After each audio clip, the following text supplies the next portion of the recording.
Hello दोस्तों, स्वागत है आप सबका एक बार फिर से चैनल में।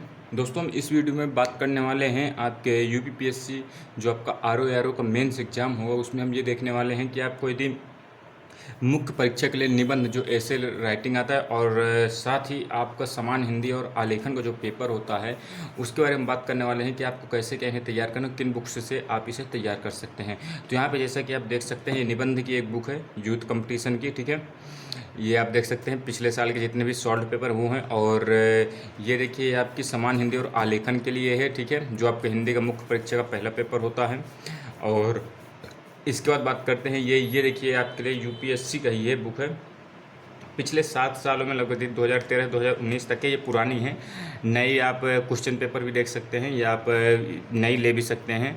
दिशा कंपटीशन की जो बुक आती है उसकी है, ठीक है। आपके ऊपर है, आप इसे लेना चाहें ले सकते हैं, अन्यथा कोई ज़रूरी नहीं है, ठीक है। तो ये आप देखेंगे यहाँ पर, तो हम यहाँ पर सबसे पहले स्टार्ट करते हैं समान हिंदी और आलेखन से, ठीक है। इस बुक को आप देखेंगे समान हिंदी और आलेखन को, तो आपको देखिए पता होना चाहिए। ये आप देख सकते हैं, देखिए आपका जो मुख्य परीक्षा के बारे में, देखिए जो हिंदी का पेपर होता है पहले, तो आपका देखिए जो मेंस का जो पहला पेपर होता है उसमें आपका रहता है क्या, जीके रहती है, और उसके अलावा आपका 60 नंबर की हिंदी आती है, जैसा कि आपके प्रीलिम्स में भी आती है। इसके बाद जो सेकंड हिंदी का पेपर होता है उस पर देखिए गद्यांश आधारित प्रश्न रहते हैं, सारणी वाले प्रश्न रहते हैं, सारणी रूप, ठीक है। और इसके बाद पत्राचार से संबंधित क्वेश्चन होते हैं, और आपके जो शब्दावलियाँ हैं, ठीक है, प्रशासनिक शब्दावलियाँ, उनसे क्वेश्चन रहता है, और कंप्यूटर ज्ञान से भी क्वेश्चन रहता है। उसके लिए आपको ये बुक काम आएगी, ठीक है। जो ये है अच्छी पुस्तक है, आप इसको कंप्लीट कर लेंगे, इससे ज़्यादा कुछ भी नहीं आने वाला है। देख सकते हैं गद्यांश आधारित प्रश्न आपके यहाँ पर दिए गए हैं, ठीक है। इसको हम अच्छे से और देखेंगे। यहाँ पर मेन हम ऐसे का देखने वाले हैं, गद्यांश आधारित प्रश्न। ये देखिए गद्यांश से आता है, इसके बाद आपके क्वेश्चन आता है, ठीक है। इनको आपको फिर आंसर आपको लिखने होते हैं इसमें, ठीक। इसके बाद इसमें देखें, इसी में आपको मुहावरे, लोकोक्तियाँ हैं, और आपके पत्राचार हो गए, ये सब चीज़ें आपको देखने को मिलती हैं, ठीक है।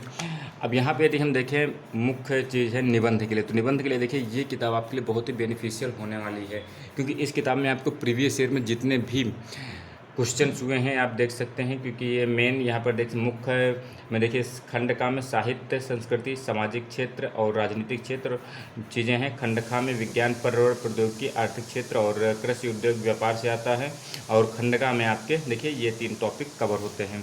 यहाँ पे आप देखेंगे ना, ये देखिए आप ये इस पे देखेंगे आपको लगभग प्रीवियस ईयर के जितने भी क्वेश्चन हैं तो आपको मिल जाएंगे, ठीक। खंड का में देखिए, ये देखिए यहाँ पर लिखा भी हुआ है कि आपके कौन से एग्ज़ाम में ये आए थे। यहाँ पे आप देखेंगे, ये देखिए आर में 2014 का एग्जाम हो, तो यहाँ देखिए साहित्य और संस्कृति के बीच अंतर संबंध का एक टॉपिक है, यानी देखिए साहित्य से भी आपके क्वेश्चन आर में पूछे जाते हैं। ये आर 2017 का देखिए, ये भी साहित्य से पूछा गया था। इसके अलावा आप देखिए 2013 का आर था, इस पर भी देखिए साहित्य से क्वेश्चन आया हुआ था। सेम देखिए क्वेश्चन आया था साहित्य और प्रौद्योगिकी का अंतर संबंध, ठीक है। इसको यहाँ पर देखिए संस्कृति, साहित्य और समाज के अन्योन्याश्रित संबंधों पर विचार करना है। इसके अलावा देखिए साहित्य और संस्कृति का अंतर संबंध यहाँ पर भी आया था। इसके बाद आप देखिए ये भी 2001 में आया था। आर में देखिए ये भी आपका आया था।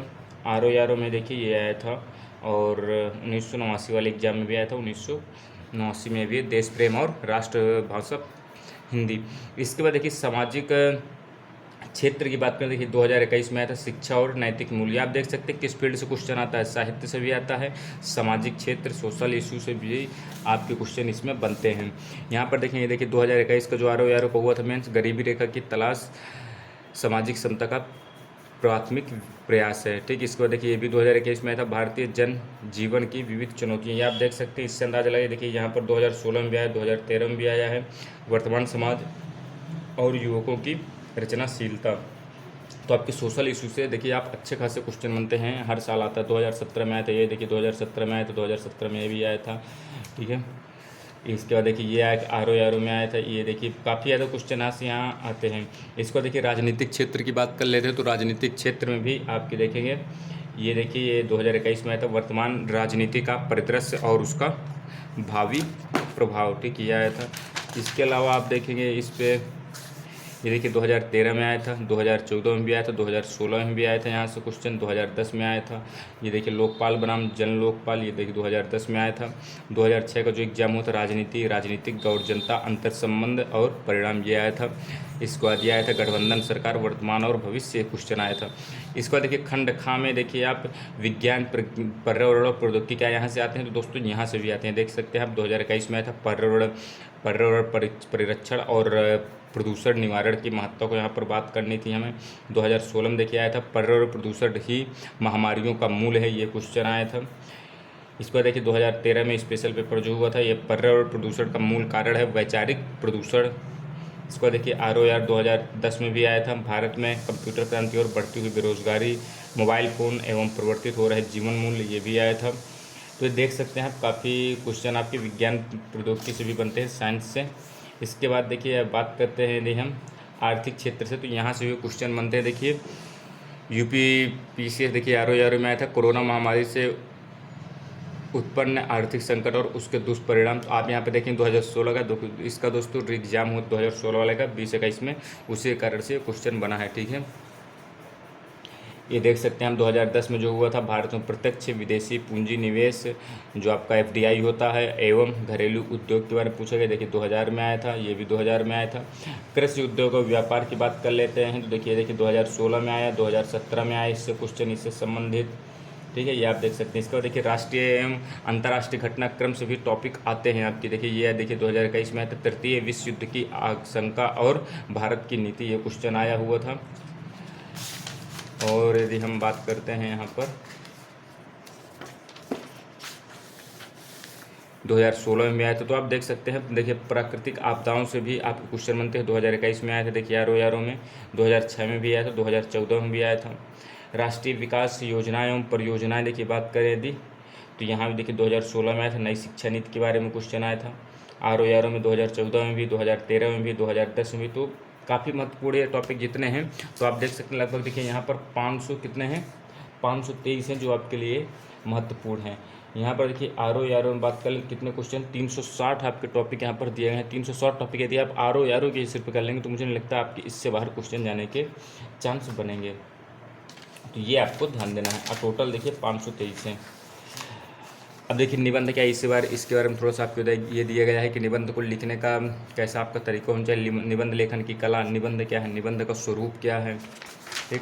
पहले देखिए प्रस्तावना लिखी होती है, उसके बाद जो विषय हमें दिया जाता है उसके बारे में पता करना है, फिर उसके बाद उपसंहार की उससे निगेटिव चीज़ें क्या है, पॉजिटिव चीज़ें क्या हैं, और ओवरऑल जो आपका निचोड़ है उपसंहार में होता है। निबंध के देखिए प्रकार, वर्णनात्मक निबंध, कथनात्मक निबंध, विवेचना करने वाले निबंध, इस तार्किक निबंध, ये आप देख सकते हैं, ये आपके लिए महत्वपूर्ण है।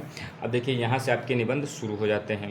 अब देखिए ROR कोई भी हम निबंध देखिए उठा लेंगे, देखिए जैसे साहित्य और संस्कृति का अंतर संबंध। अब देखिए इसे आपको करना क्या है, आपको इसे लिखना नहीं है, ऐसे ही आपको क्या करना है, इसे एक बार पढ़िए आप खुद से बिना कॉपी पेन लिए, ठीक। इसको पूरा पढ़िए अच्छे से, 1 या 2 बार पढ़िए।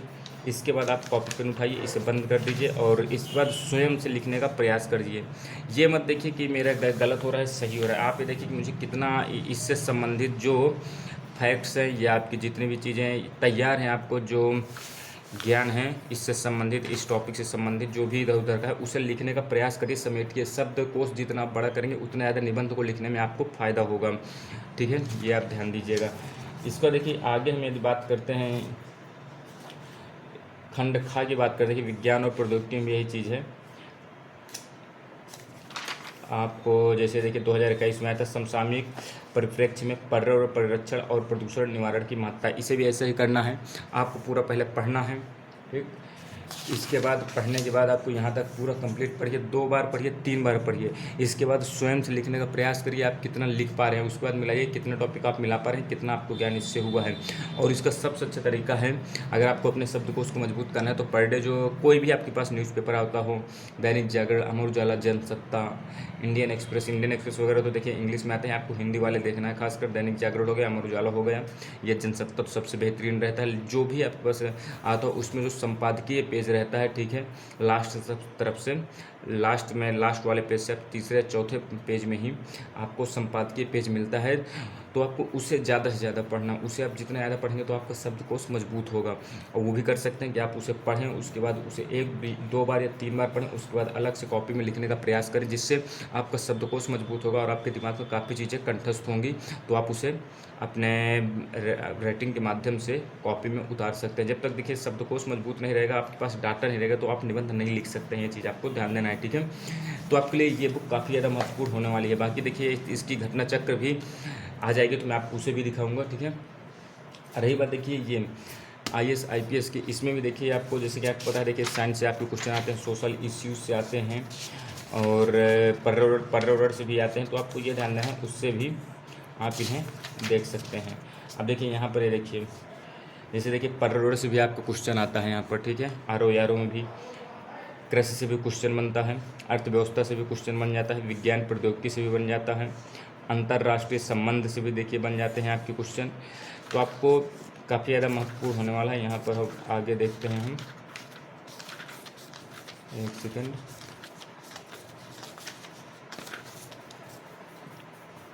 अभी देखिए जैसे दक्षिण भारत के राज्य, ये देखिए ये तो इतिहास का, ये आपसे क्वेश्चन नहीं बनेगा, ठीक है। अब यहाँ पे थोड़ा सा हम ये देख लें इसका,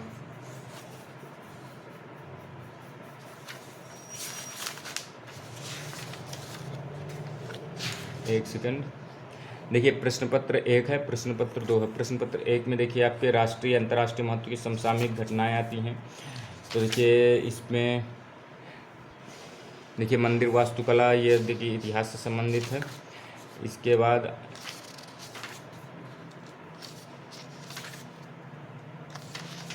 जैसे आपको देखिए ये अंतर्राष्ट्रीय से संबंधित है, विलंब से होने वाले जापानी औद्योगिक क्रांति में कुछ ऐसे कारक भी थे जो पश्चिमी देशों के अनुभवों से बिल्कुल भिन्न थे। तो आप इसे कर सकते हैं, ठीक है। जैसे अमेरिकी क्रांति के बारे में आपसे पूछा गया है, आर्थिक महामंदी से निपटने के लिए किन नीतिगत साधनों का प्रयोग किया गया था, तो आप इसे तैयार कर सकते हैं, ठीक है। देखिए भारत में तीव्र शहरीकरण प्रक्रिया ने जिन विभिन्न सामाजिक समस्याओं को जन्म दिया उनकी विवेचना कीजिए। तो आपको देखिए इसमें सब नहीं याद करने हैं, आपके जो टॉपिक से संबंधित, जैसे कि आपके यहाँ पर देखेंगे ना, आपको मिला के अगर ये बुक लें तब की बात है। आपको देखिए साहित्य और संस्कृति वाला टॉपिक, इससे आपको उठा लेना है, राजनीति से, सामाजिक क्षेत्र से संबंधित, इसके बाद देखिए विज्ञान प्रौद्योगिकी से संबंधित और आर्थिक क्षेत्र, कृषि उद्योग एवं व्यापार से, और राष्ट्रीय एवं अंतर्राष्ट्रीय कार्यक्रम और प्राकृतिक आपदाएं और राष्ट्रीय विकास योजनाएं परियोजनाएं जो भी हैं, तो आप इससे भी उठा सकते हैं, ठीक है। बाकी देखिए आपको जरूर नहीं इसलिए, आप इसी से कंप्लीट कर लेंगे, इतना ही पर्याप्त है। बाकी संपादकीय वाला पेज जरूर आप फॉलो कर सकते हैं, जो आपके लिए महत्वपूर्ण हो सकता है। बाकी आपकी कोई क्वेरी तो आप ज़रूर बताइएगा, आपको उसका आंसर दिया जाएगा। चैनल को जरूर सब्सक्राइब कर लीजिएगा, ऐसे ही आपको अपडेट्स इस चैनल पर मिलते रहते हैं। बाकी इसमें MCQ सीरीज और आपके ancient history, medieval history complete करा दी गई हैं, और बाकी भी आगे आपको ऐसी वीडियो आपके लिए महत्वपूर्ण मिलती रहेंगी। मिलते हैं अगली वीडियो में, तब तक के लिए दोस्तों धन्यवाद, जय हिंद।